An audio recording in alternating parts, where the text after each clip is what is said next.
یہ کہتی ہیں بچی نے کویسچن کیا، بڑا معروف سا کویسچن ہے، اور عورتیں بڑی ہی احساس محرومی میں مبتلا ہو کے اکثر پوچھتی رہتی ہیں کہ جنت میں مردوں کو حور ملیں گی، عورت کو کیا ملے گا؟ دیکھیں اگر کوئی کنواری بچی ہوگی اس کو جنتی کسی بھی مرد سے اس کا نکاح کیا جائے گا، جیسے کوئی کنوارا مرد فوت ہو گیا تو اس کنوارے شخص سے اس کا نکاح کر دیا جائے گا، یا فرض کر لیں کہ کنوارے سارے ختم ہو گئے، فرض کر لیں، اور عورتیں بہت زیادہ تھیں، تو پھر کسی اور جنتی مرد جو پہلے شادی شدہ اس کے ساتھ اس کا نکاح کیا جائے گا، لیکن جنتی آپ کو مرد یعنی عورتوں کو حاصل ہوں گے، اور وہ انسان ہوں گے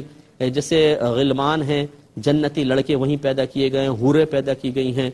ایسا کوئی نہیں ہے کہ کوئی الگ انسان پیدا کیا جائے اور اس سے عورتوں کا نکاح، بلکہ یہ دنیاوی انسانوں سے ہوگا۔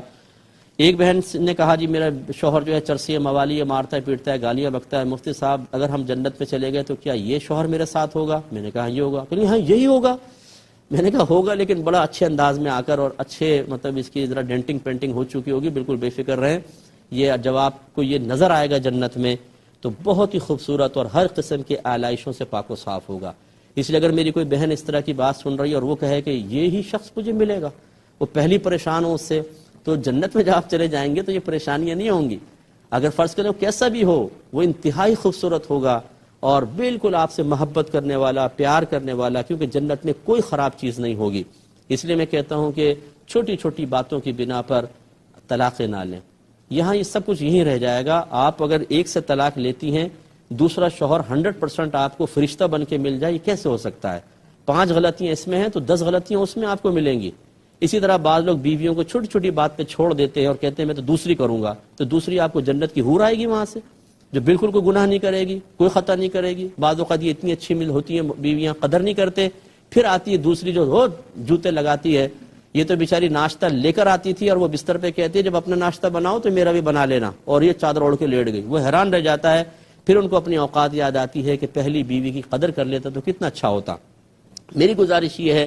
دنیا کے 40-50 سال گزر ہی جائیں گے، پیار محبت سے رہیں، اپنے بچوں کے لیے اچھے رول ماڈل بنیں، انشاءاللہ جنت میں جائیں گے، سب صاف ستھرے ہوں گے، کوئی ظاہری گندگی بھی نہیں ہوگی اور باطنی آلائش بھی نہیں ہوگی، پیار محبت سے رہیں گے۔ اس لیے میں اپنی بہنوں سے گزارش کرتا ہوں کہ اس طرح کے کویسچن کرنا مناسب بھی نہیں ہوتا، مردوں کو حور ملے گی، ہمیں کیا ملے گا؟ بھئی آپ کو انشاءاللہ وہ ملے گا جس کا آپ نے تصور بھی نہیں کیا ہے۔ بس خلاصہ کلام یہ ہے، نبی کریم صلی اللہ علیہ وسلم نے فرمایا کہ اللہ تعالیٰ نے اپنے بندوں کے لیے جنت میں ایسی ایسی نعمتیں رکھی ہوئی ہیں کہ نہ کسی آنکھ نے ان کو دیکھا، نہ کسی کان نے ان کے بارے میں سنا، نہ کسی کی دل میں ان کا خیال گزرا، ایسی نعمتیں وہ آپ کو بھی ملیں گی۔ تو بالکل بے فکر رہ کے پرسکون رہیں، کچھ نہ کچھ ضرور ملے گا۔ ایک ہی کہتے ہیں کہ پہلے فتویٰ دیا کہ جوڑے تو آسمانوں پہ بنتے ہیں، جوڑے کوئی آسمانوں پہ نہیں بنتے ہیں، یہ جملہ کہنا غلط ہوتا ہے۔ آسمانوں پہ بننے کا یہ لفظ کہنے کا مطلب یہ ہے کہ ہم یوں تصور کریں کہ اصل میں تو جوڑے اللہ کی مرضی سے بنتے ہیں۔ اللہ نے جس کے لیے جو عورت مخصوص کر دی، جس عورت کے لیے جو شوہر مخصوص کر دیا، وہی اس کا شوہر، وہی اس کی بیوی بنے گی، کوئی اس کو ختم نہیں کر سکتا اور اپنے وقت پر ہوگا۔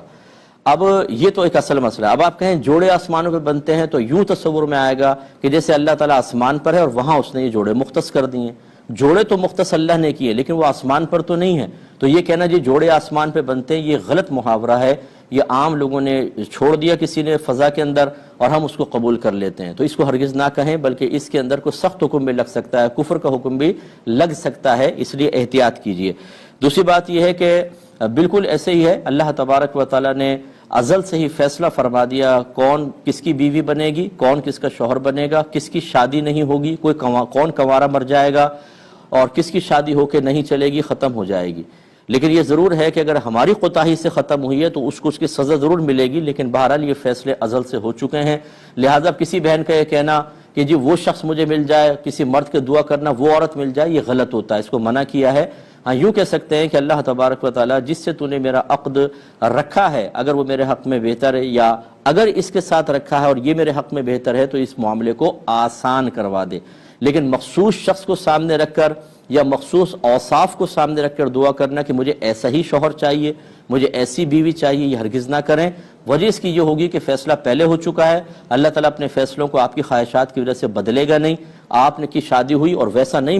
ملا تو پھر شیطان فوراً ذہن میں ڈالے گا کہ دیکھو تم نے کتنی دعا کی لیکن اللہ نے تمہیں کیسا شوہر دے دیا، تمہیں کیسی بیوی دے دی۔ حالانکہ وہ تو اپنے فیصلے نہیں بدلتا نا، لا مبدل لکلمات اللہ، لا تبدیل لکلمات اللہ، اللہ کے کلمات تبدیل نہیں ہوتے، اللہ کے کلمات کو کوئی بدلنے والا نہیں ہے۔ ہم پہلے شریعت سیکھتے نہیں ہیں اور چاہتے ہیں کہ اللہ تعالیٰ ہماری مرضی کے تابع ہو جائے، معاذ اللہ یوں تصور بن گیا ہے یا یوں ہماری حرکات ظاہر کر رہی ہیں کہ جیسے ہم اس کے بندے نہیں ہیں، وہ مطلب یہ کہ معاذ اللہ ہمارا ماتحت ہو گیا، اس لیے ہماری ہر دعا قبول ہونی چاہیے ورنہ ہم ناراض ہوں گے۔ اس کا کہنا مانے نہ مانے، نماز ہم نہیں پڑھتے، روزہ ہم نہیں رکھتے، زبان کی حفاظت ہم نہیں کرتے ہیں، رزق حلال کی طرف ہم کامل طور پر آتے نہیں ہیں، ہم کچھ بھی نہ مانیں، اللہ تعالیٰ ہماری مانے، اس لیے تھوڑا سا اس پر توجہ کرنی چاہیے، یہ چیزیں صحیح نہیں ہیں۔